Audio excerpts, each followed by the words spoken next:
The same weekend I walked across the stage to collect my diploma. Summa cum laude, 4 years of overnight shifts at a gas station. My parents threw a party for 40 guests.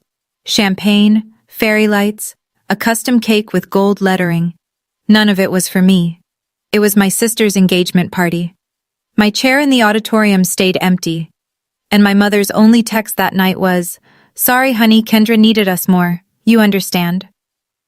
7 years later, my mother saw my penthouse on Instagram. And suddenly, I was darling again. What she didn't know was that I'd been waiting, not for revenge, but for the truth to finally have a room big enough to stand in.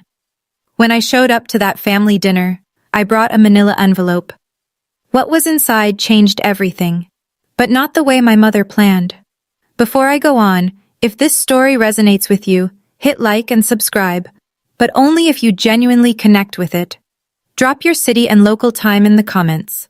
I'm Bryn, I'm 29, and I live in Raleigh, North Carolina. Now let me take you back 7 years.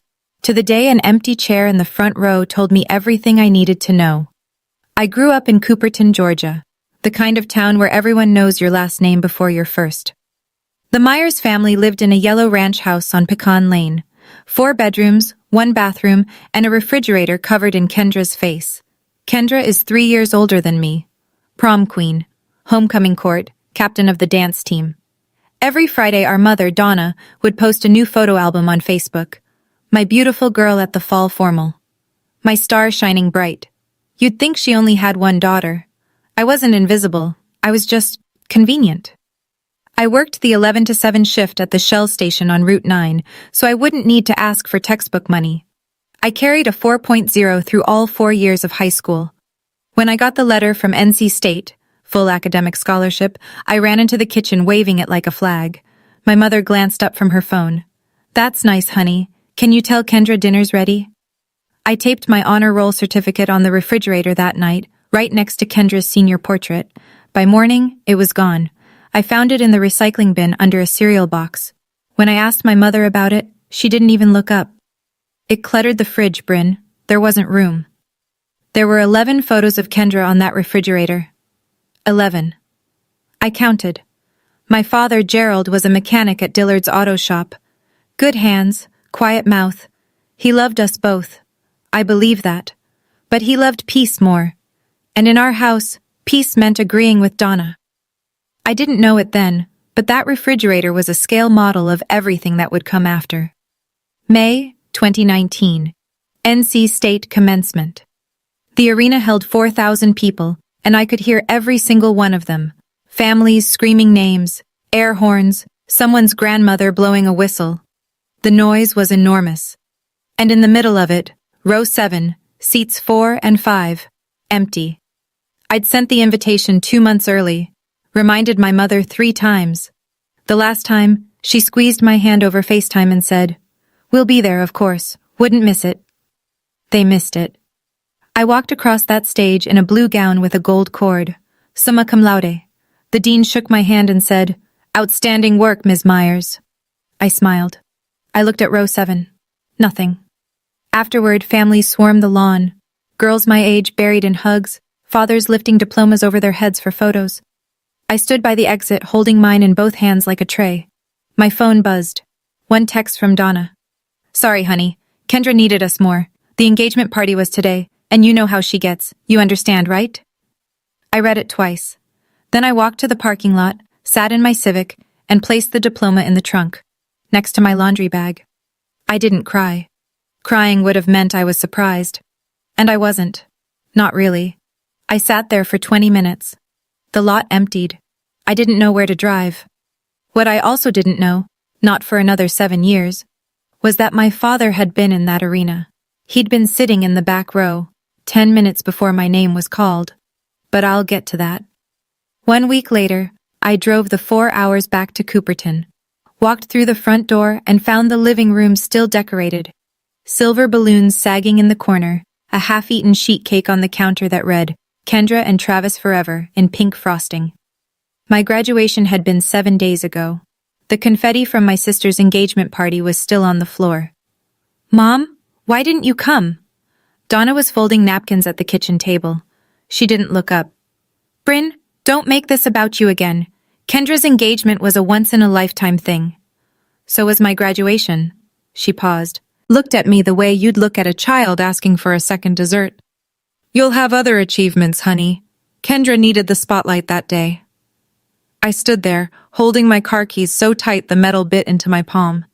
Kendra walked in from the hallway, left hand raised, showing the ring to no one in particular. She hugged Donna, grabbed a piece of cake and sat down. She didn't ask about my graduation. Not how it went, not what I wore, not what the dean said. She talked about centerpieces for 20 minutes. Gerald sat on the sofa the whole time, Sports Center on mute. He didn't say a word. I picked up my bag. I should head back. Nobody asked when I'd return. But as I reached the door, I caught something. Gerald's eyes, lifting from the TV for half a second. There was something in them. Guilt, maybe, or the shape of a sentence he couldn't say out loud.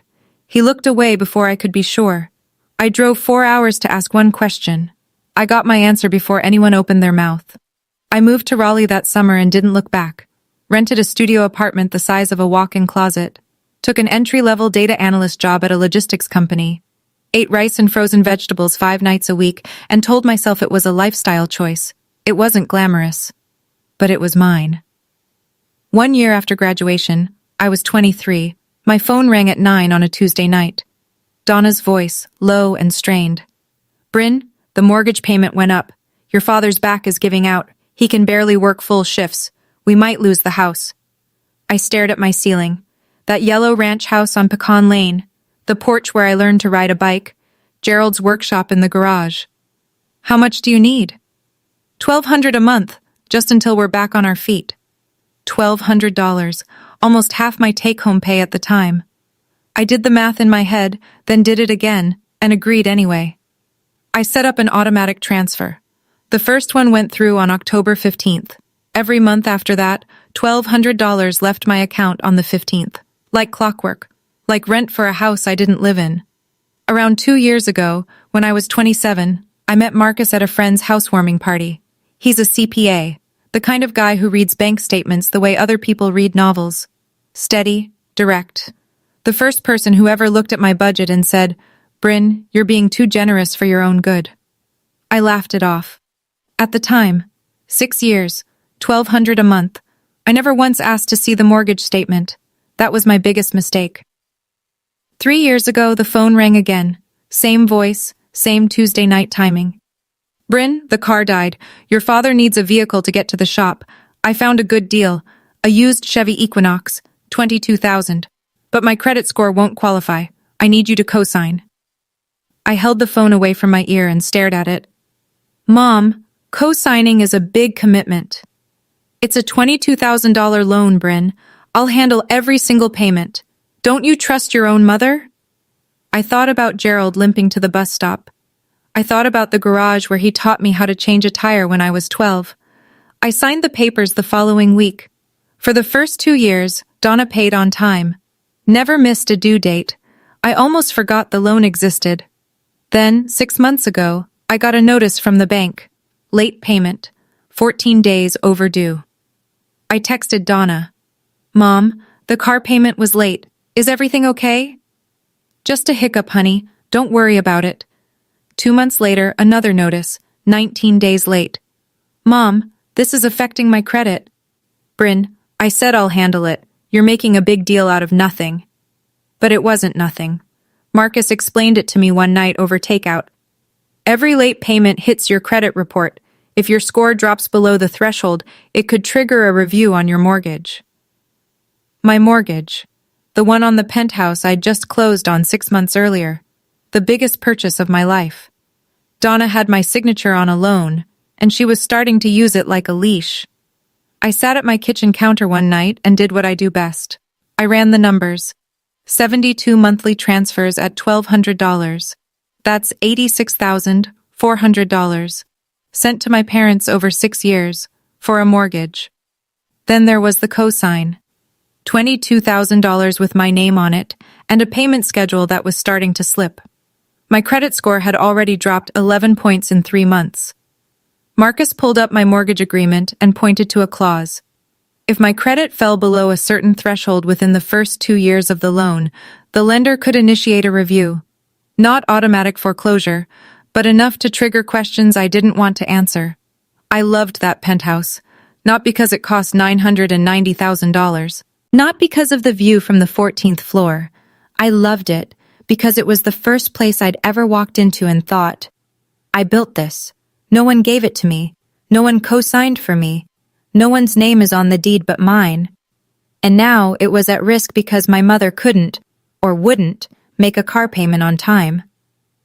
I noticed something else that week.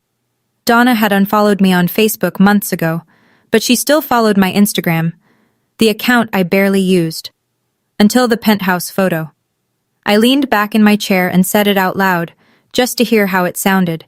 I've been their ATM for 6 years. Marcus didn't respond.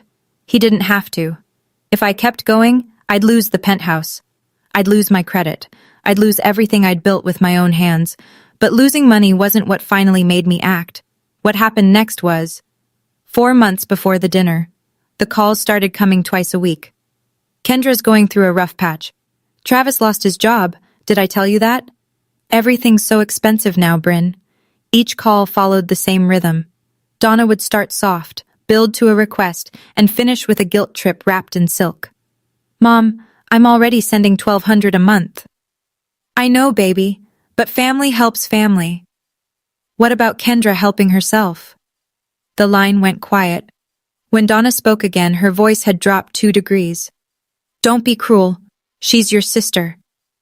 I'm not being cruel. I'm asking a question. You know, Bryn, your father could barely walk last winter, and here you are counting pennies from your fancy apartment. It's not a fancy, after everything we've done for you. I closed my eyes. There it was, the script. Every time I pushed back, Donna either cried or invoked Gerald's pain. If I asked why, she cried. If I asked how much, she gave a number. I started noticing the pattern. Gerald was never on these calls, not once. When I asked to speak to him, Donna would say, he's resting, or he's in the garage, always a reason. One Tuesday, I tried calling Gerald's cell directly. It went to voicemail. I left a message. He never called back. That was when I started to wonder, was Gerald choosing silence, or was the silence chosen for him? My mother had a rule I'd never put into words before. She controlled who talked to whom, when, and about what.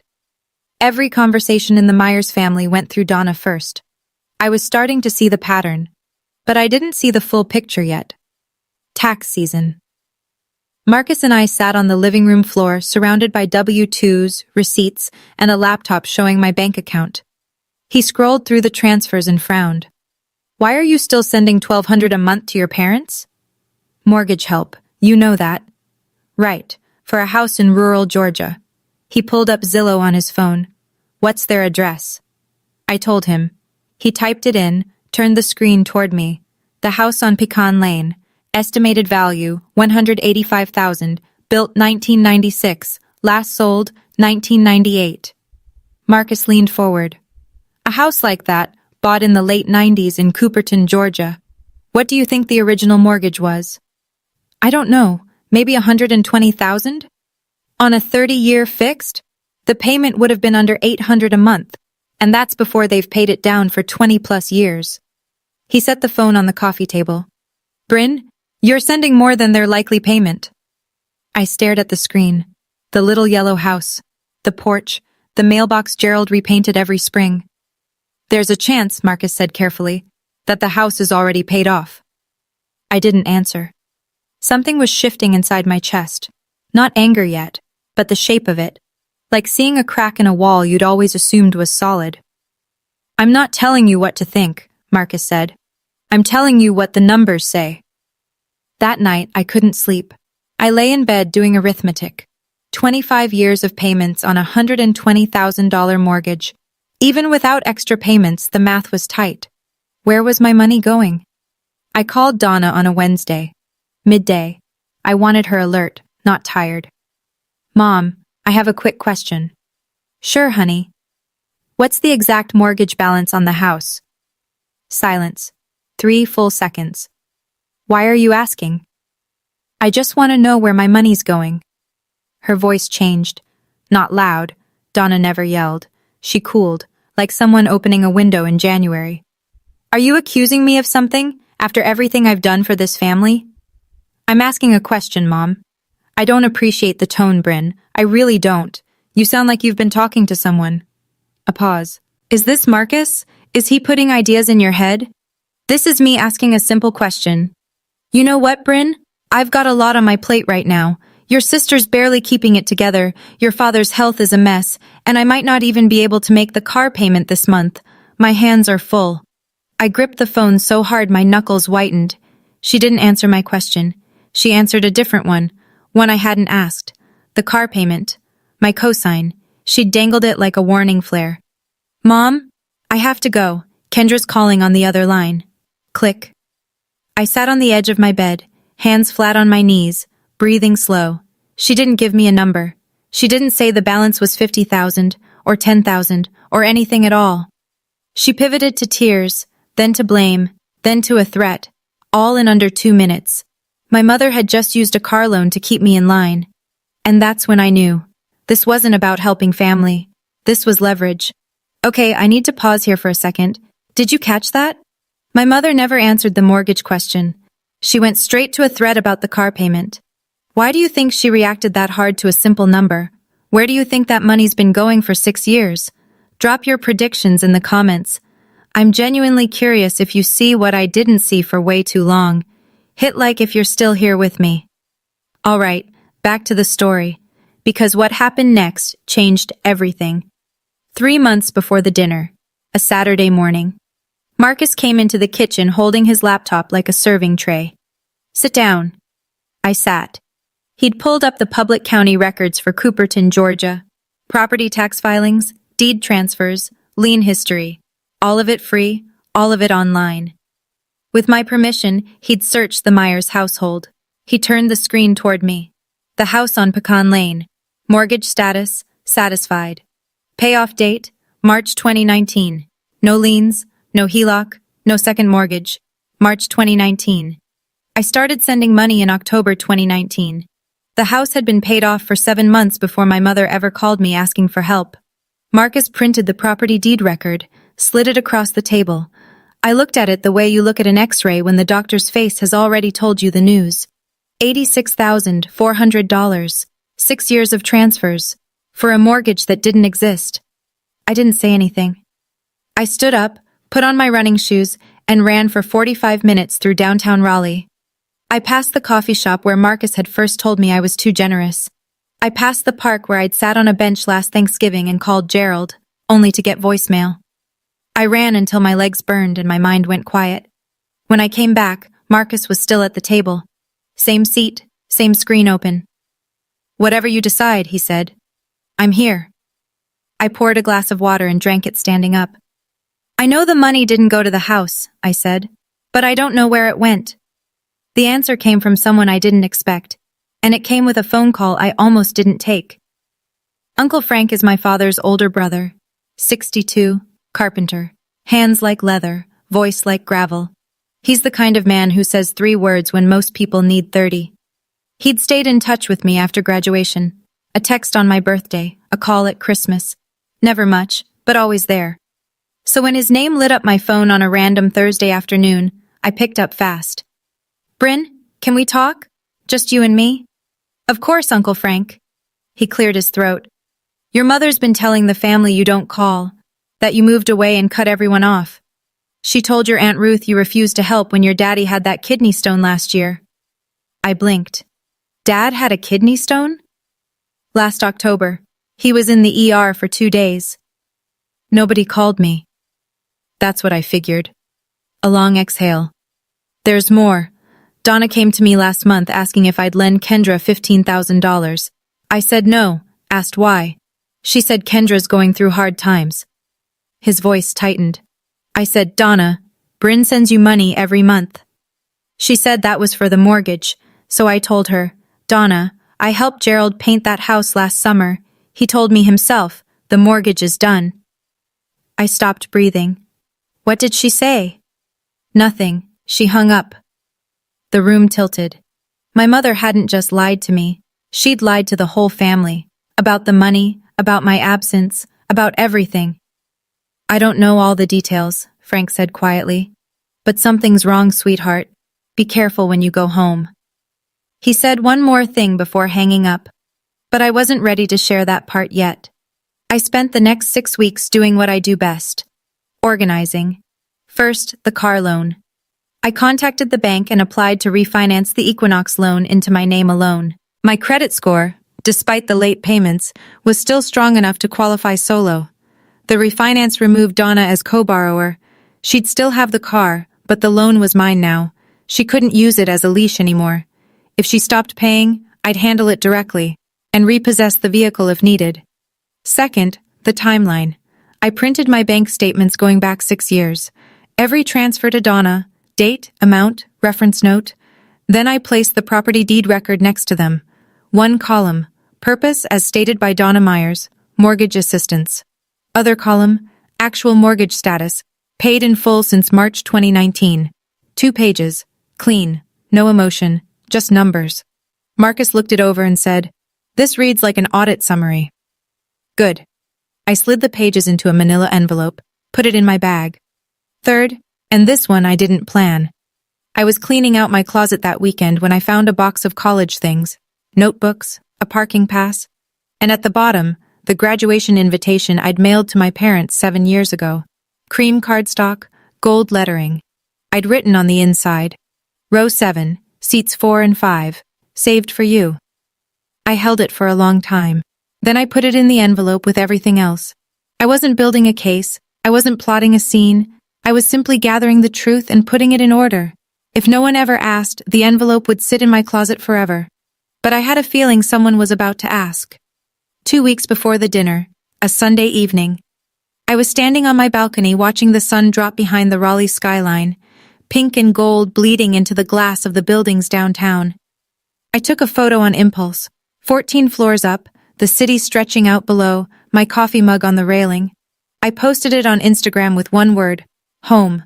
Friends commented, coworkers sent heart emojis, normal stuff. 3 hours later, my phone wouldn't stop buzzing. Donna, Kendra, Aunt Ruth, Cousin Natalie, 2 aunts I hadn't spoken to in years. Is that your place? How much was that? When did this happen, Bryn? Girl, that view. And then a private message from Donna. I read it twice. Darling, we need to talk. We're waiting for you. Come home this weekend. Darling, my mother hadn't called me darling since I was 12 years old. Since before I became the daughter who could take care of herself. Since before Kendra became the son and I became background noise. Now, one photo of a penthouse, and suddenly I had a name again. I showed Marcus the message. He read it, set the phone down, and looked at me. What do you want to do?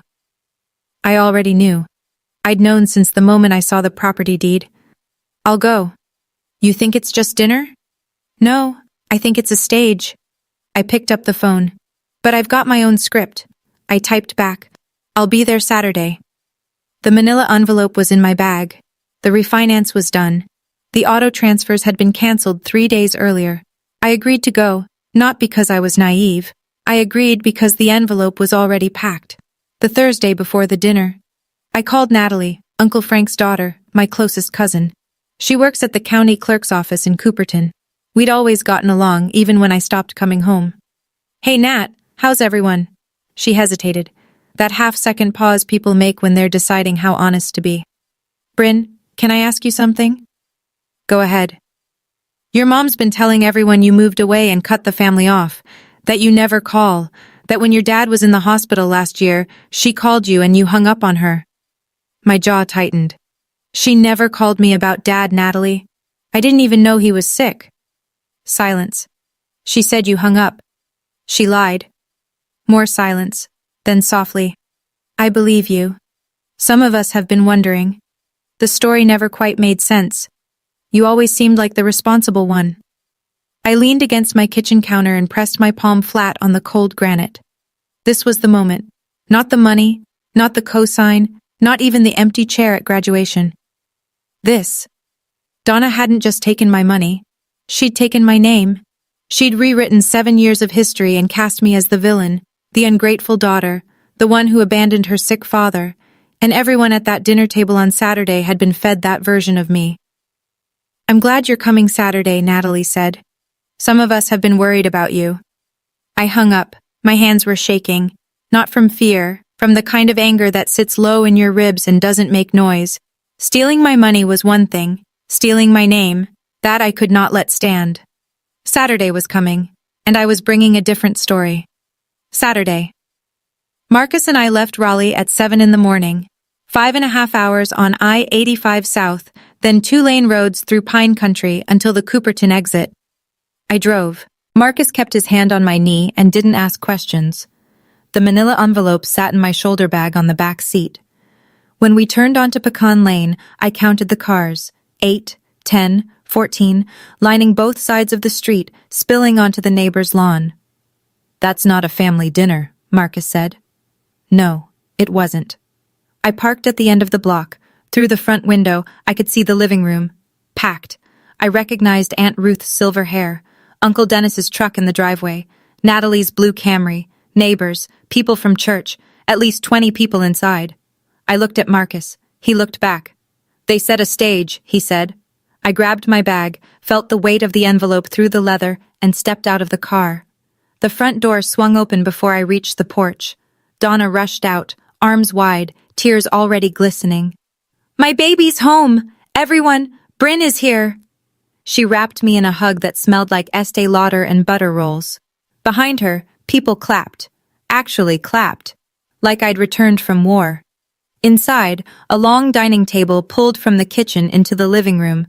Casserole dishes, sweet tea in mason jars, and a handmade banner taped above the fireplace in green and gold letters. Family first. Gerald stood in the corner of the kitchen drying a glass. He didn't look at me. Kendra sat at the far end of the table beside Travis. She smiled. It didn't reach her eyes. I sat down, bag on my lap. Dinner was loud and warm and felt almost real. Aunt Ruth passed cornbread. Uncle Dennis told a fishing story. Natalie caught my eye from across the table and gave a small nod. I barely ate. Then, between the cobbler and the coffee, Donna stood up. She tapped her glass with a fork. The room hushed. "I want to say something." She smiled at me the way a host smiles at a guest of honor. "Most of you know my Bryn moved to Raleigh years ago, built a wonderful career. And just recently, did y'all see that Instagram? She bought herself a beautiful penthouse." A few people murmured. Someone whistled. "I always knew she'd make it," Donna said. "She gets her drive from me." Marcus's hand found my knee under the table. He squeezed once, then the pivot.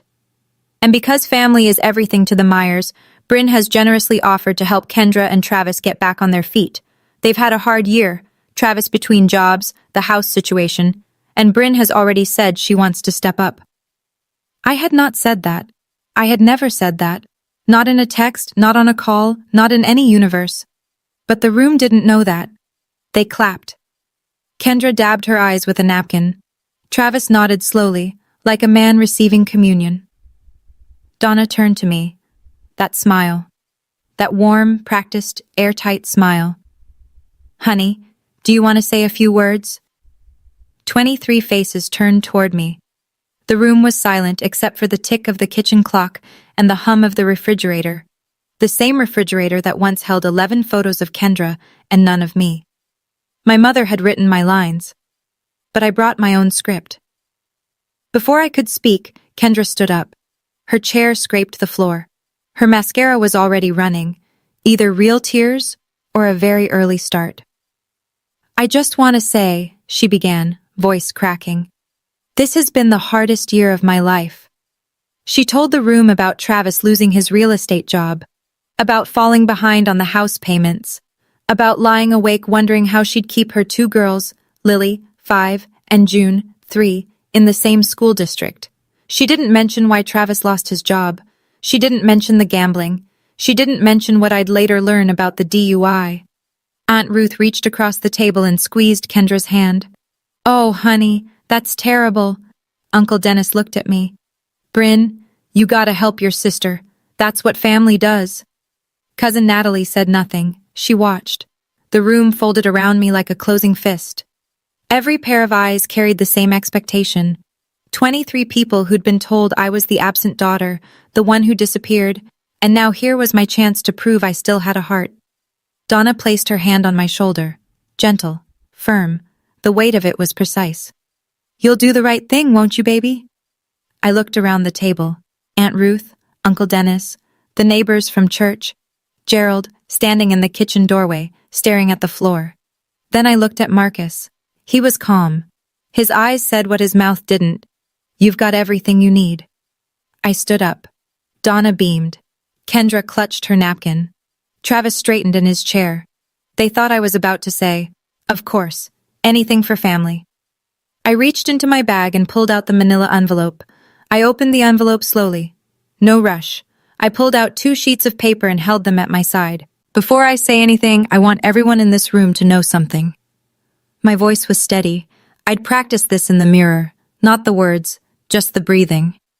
For 6 years, I have been sending $1,200 every month to Mom and Dad. She told me it was for the mortgage on this house. I looked at Donna. She was still smiling, but it had frozen. According to the public county records for Cooperton, Georgia, this house has been paid in full since March 2019. I handed the first page to Uncle Frank, who sat nearest to me. The property deed record. He put on his reading glasses, scanned it, and nodded once. "That's $86,400 over 6 years, I continued. "I don't know exactly where every dollar went, but I know, and now you know, that it did not go to this house." The room went still. The kind of still where you can hear someone swallow. Aunt Ruth turned to Donna. Uncle Dennis lowered his fork. The neighbor from church looked at her husband. Donna's smile vanished. "Bryn, this isn't the time." "You chose the time, Mom." My voice didn't waver. "You invited everyone here. You told them I offered to bankroll Kendra. That was a lie, so now they can hear the truth." I held up the second page, the timeline, dates, dollar amounts, stated purpose versus actual mortgage status, clean columns, no commentary. I printed this for anyone who wants to see it. I'm not asking anyone to take sides, I'm asking you to look at the numbers. I set both pages on the table and sat down. Uncle Frank stood first, his chair pushed back hard enough to bump the wall. "Donna, is this true?" His voice was flat and heavy. "Gerald told me himself the mortgage was done. I asked you about it last month and you hung up on me." Gerald didn't move. His eyes stayed on the floor. But he didn't deny it. Aunt Ruth picked up the timeline sheet. "Read it slowly. Put it down." Looked at Donna the way you look at someone you just realized you don't know. "Donna, where did that girl's money go?" Donna's hands were trembling. This is a family matter. Bryn is airing dirty laundry in front of— "You invited us, Aunt Donna." Natalie's voice cut clean across the room. "You invited us here to watch her say yes. You don't get to call it dirty laundry when she says no." 2 of the church neighbors exchanged a glance and quietly picked up their coats. Donna turned to Kendra, looking for support, a lifeline, anything. Kendra wouldn't meet her eyes. She was staring at the timeline on the table, lips pressed together, doing math she'd clearly never done before. Travis stood up without a word and walked out the front door. The screen banged shut behind him. Nobody stopped him. Nobody tried. Donna sank into her chair. For the first time in the entire story, she had no script, no pivot, no tears on cue. Uncle Frank picked up the property deed and held it where everyone could see. "You told the whole family this girl abandoned you. You told Ruth she hung up when Gerald was in the hospital." He shook his head. "Looks to me like it's been the other way around." Donna opened her mouth. Nothing came out. But I wasn't done. I know that last part was heavy. Honestly, standing in that living room, my hands were ice cold, but I wasn't shaking from fear. It was relief. For the first time in 7 years, the truth was in the room, and it wasn't just mine to carry. Here's my question for you. If you were in my shoes at that moment, would you let Uncle Frank keep going? Or would you stop here and walk out? I'd love to hear what you'd do. Drop it in the comments. And hit subscribe if you want to see how this ends, because even I didn't expect what came next. I reached into my bag one more time and pulled out a folded index card. Not a speech. 5 sentences I'd written at my kitchen counter the night before, with Marcus reading over my shoulder. I unfolded it and read. Starting today, the monthly transfers stop. They've already been cancelled. Donna flinched. I've refinanced the car loan into my name only. Mom, your name is no longer on the title. The payments are my responsibility now. Donna's mouth opened and closed. The leash she'd been holding, gone. I will not be funding anyone's lifestyle while being called the daughter who abandoned her family. The room was so quiet I could hear the ice settling in someone's sweet tea. If Kendra needs help, I'd suggest she look into the same options I used: scholarships, part-time jobs, and a budget. I looked up from the card. I looked at Donna, at Gerald, at Kendra, at the banner that said Family First. I love this family, but love doesn't mean I have to set myself on fire to keep someone else warm. I folded the card, put it back in my pocket. Aunt Ruth nodded. Natalie wiped her eyes. Uncle Dennis, who 20 minutes ago had told me to help my sister, stared at his hands. Nobody argued. Nobody said I was wrong. And for the first time in my life, nobody told me I was making it about myself. Donna looked at Gerald. Gerald looked at the floor. Then he did something he hadn't done all evening. He looked up. Not at Donna, at me. But I wasn't done yet, because Uncle Frank cleared his throat. There's something else, he said. And the room held its breath. Uncle Frank stood in the middle of the room with his hands in his pockets, looking at Gerald the way a brother looks at a brother he's about to stop protecting. 7 years ago, Frank said, your daddy drove to your graduation. I stopped breathing. I know because I lent him my truck. His car wouldn't start that morning, and he came to my house at 6 a.m. asking for the keys. He said, Frank, I'm not missing this. The room turned to Gerald. He was leaning against the kitchen doorframe, eyes closed. He drove 4 hours, Frank continued. Got there early. Sat in the back row. I know because he called me from the parking lot afterward and said he saw you walk across that stage. My chest cracked open. I could feel it. Something between grief and gratitude splitting me right down the center. Then Donna called him. Frank's voice hardened. Told him Kendra had fainted at the engagement party. Told him to come back immediately. He left. Frank looked at Donna. I found out 2 weeks later. Kendra never fainted. It was a lie to get him out of that auditorium. Gerald opened his eyes. Tears ran down both cheeks, catching in the stubble on his jaw. This was the most emotion I'd seen from my father in my entire adult life. Donna stood up. That's not... It is true, Donna. Gerald's voice broke the room like a stone through glass. Stop. 2 words. The first he'd spoken all night. And they were aimed not at me, but at her. I gripped the edge of the table. My father had been there. He'd watched me graduate, and my mother had pulled him away with a lie. I should have stayed, baby girl, Gerald whispered. I should have stayed. The room was still reeling, people whispering, Aunt Ruth pressing a napkin to her eyes, when Natalie stood up from the far end of the table. Since we're being honest tonight, she said, there's one more thing Aunt Donna didn't mention. The room pivoted. Natalie wasn't loud. She didn't need to be. She had the same steady energy as her father. 3 months ago, Travis Hadley was arrested for driving under the influence. He was processed through the county clerk's office. She paused. I handled the paperwork. Aunt Donna posted his bail that same night. The silence hit different this time. This wasn't about money or mortgages. This was about trust.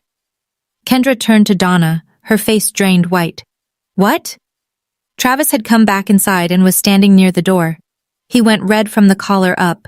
Kendra stood. You were arrested? 3 months ago? Travis said nothing. Kendra spun toward Donna. You knew? You bailed him out and didn't tell me? Donna raised both hands. I was protecting this family. No, Donna. Uncle Frank's voice was granite. You were protecting an image. There's a difference. Donna collapsed back into her chair.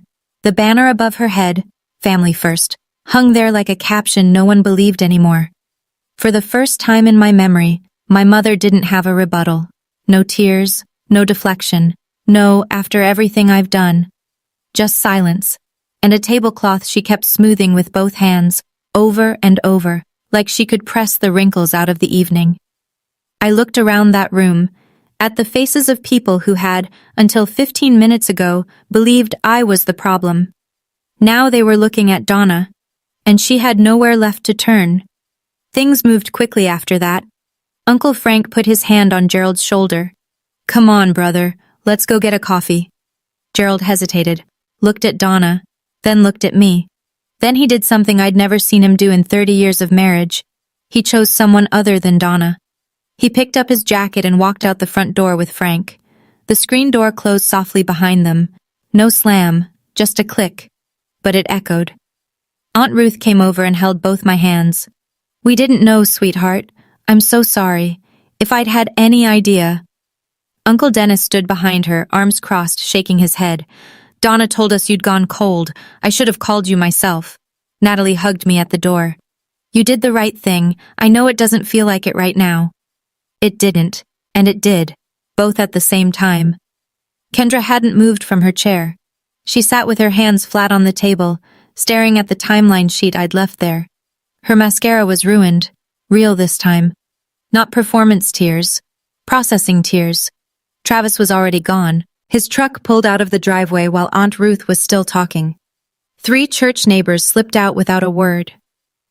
One of them, Mrs. Gentry, who'd known our family for 20 years, stopped beside me on the porch and said quietly, "You did the right thing, hun." Inside, Donna sat alone at the head of the table. The cobbler was cold. The sweet tea had gone watery. The banner above her read, "Family First" in handmade letters, and she sat beneath it like a queen in an empty court. Nobody was clapping anymore. Sunday morning, Marcus and I were loading the car outside Uncle Frank's house, where we'd spent the night. The sun was barely up. The air smelled like red clay and pine. Gerald appeared at the end of the driveway. No truck. He'd walked from Frank's kitchen, coffee in hand, wearing the same flannel from last night. He sat down on the porch step. I sat beside him. Marcus went inside without being asked. We sat in silence for a full minute. Gerald held his cup with both hands like it was the only warm thing left in the world. "I don't expect you to forgive me," he said. I waited. "I was at your graduation. I saw you walk across that stage. You looked—" He swallowed. "You looked proud. And I left. I left because your mother said—" He stopped, shook his head. "No. I left because I was a coward." I didn't argue with him. He wasn't wrong. "I knew about the money," he said. "Not all of it, but enough. Donna would mention things. Bryn's helping out. Bryn's sending extra this month. I never asked where it went. I should have." "Yeah," I said. "You should have." He nodded. No excuses. No justification. Just a man sitting with the full weight of what he didn't do. I looked at the pine trees lining the street. At the mailbox he used to repaint every spring. "If you want to talk," I said, "call me on Tuesdays. Just you, not through Mom." He looked at me, eyes red, but steady. "Tuesdays. Your voice, not hers. That's where we start." He reached over and squeezed my hand once. Quick, rough, the way a man does when he doesn't trust himself to do more. We started there. I was closing the trunk when Kendra appeared at the end of the driveway. Eyes swollen, no makeup, hair pulled back in a way I hadn't seen since we were teenagers. She looked smaller than I remembered. "Did you know Mom bailed Travis out and didn't tell me?" Her voice was raw. "No, I found out the same time you did." 3 months. She shook her head. 3 months she kept that from me. In my own house. I leaned against the car and let her talk. "I didn't know the house was paid off either, Bryn. She told me you offered the money, that you wanted to help. She said it was your idea." "And you never asked me directly?" Kendra flinched, then nodded. "No, I didn't." "She told me you didn't need help. She told you I volunteered. She told the family I disappeared." I crossed my arms. Everyone got a different story. That's how she kept the whole thing running. Kendra stared at the ground for a long time. When she looked up, her eyes were wet but focused. "What do I do now?" "That's not my question to answer, Kendra. But I'd start by looking at your own bank statements." She pressed her lips together, nodded. I opened the car door, paused. "I don't hate you. I need you to hear that. But I'm done carrying both of us. She didn't respond right away. Then quietly, I wouldn't blame you if you did. I got in the car. Marcus was already in the passenger seat pretending to check his phone. He's good at knowing when to disappear. I pulled out of the driveway. In the rearview mirror, Kendra was still standing there, arms wrapped around herself, watching me go. 2 weeks after the dinner, here's what changed. Donna deleted the family first banner photo from Facebook. Then she deleted her entire profile picture. For the first time in a decade, her page went dark. No posts, no albums, no carefully curated image of the perfect Southern family. Gerald called me on a Tuesday. 8 minutes. Mostly silence. He talked about a carburetor he rebuilt at the shop. I told him about a project at work. We didn't mention Donna. We didn't need to. The call itself was the point. The following Tuesday he called again. 12 minutes. He asked about Marcus. Kendra texted me 3 weeks later. I filed for divorce. No explanation needed. I'd later learn she found credit card statements Travis had hidden, online gambling losses totaling $47,000. The DUI was just the piece that broke through. Uncle Frank organized what he called a real family dinner. No banners, no speeches. Just Frank, Gerald, Natalie, Aunt Ruth, and me on a video call. We ate and talked and nobody performed. Donna texted me 3 times. I didn't block her, but I didn't respond. Her last message read, I did what I thought was best for this family. I read it sitting on my balcony, Raleigh stretching out below me. Marcus brought coffee and sat in the other chair. You going to reply? When she's ready to acknowledge, not explain. He nodded. 14 floors up, the city hummed. My mortgage was safe. My credit was climbing back. $1,200 a month was sitting in my account now, right where it belonged. My bank account gained $1,200 a month. But the real thing I got back was quieter than money. It was the sound of my own name, finally said by people who knew the truth. People ask me about the penthouse sometimes. They see the photo, the skyline, the balcony, the light. And they think that's the point of the story. It's not. I didn't buy the penthouse to prove anything to anyone. I bought it because after 7 years of overnight shifts, studio apartments, frozen vegetables, and automatic transfers to a house that didn't need my money, I wanted one thing that was entirely mine. A place where, when I turned the key, I knew no one else had paid for it. No one else's name was on the deed. No one else could take it away. The word I posted under that photo, home, wasn't a flex. It was the first time I'd used that word and meant it. Home wasn't Pecan Lane anymore. Home was a place I'd built myself, brick by brick, paycheck by paycheck, while my family looked the other way. Last week I was unpacking the last box from my closet. At the bottom, under a tangle of old chargers and college notebooks, I found the graduation invitation again, the cream cardstock, the gold lettering, and my handwriting on the inside. Row 7, seats 4 and 5, saved for you. I stood in the living room holding it, 14 floors of city light coming through the windows, and I realized I wasn't sad anymore. I wasn't angry. I was just done carrying it. I put the invitation on the bookshelf next to a photo of Marcus and me at a friend's wedding and a postcard from Uncle Frank. Not to remember the pain, to remember the distance I'd traveled. The penthouse is 14 floors up, but the journey that got me here started in a parking lot where I stood alone with a diploma and nowhere to go. So where does everything stand now? Gerald and I talk on Tuesdays. The calls are getting longer, 15 minutes last week. He told me he's been going to the diner on Main Street by himself, which might not sound like much, but for a man who spent 30 years orbiting Donna's schedule, it's a revolution. He's not perfect. He spent 7 years watching and saying nothing. But he's trying, and trying counts, as long as it's consistent. Kendra reached out a month after the dinner. One text. I started therapy. I wrote back, that's good. Short, not cold, just honest. I'm not ready to rebuild with Kendra yet. She accepted the money for years and never once asked where it came from. She's not the villain of this story, but she's not innocent either. We'll see. The door's not locked, but it's not open wide. Marcus and I are solid.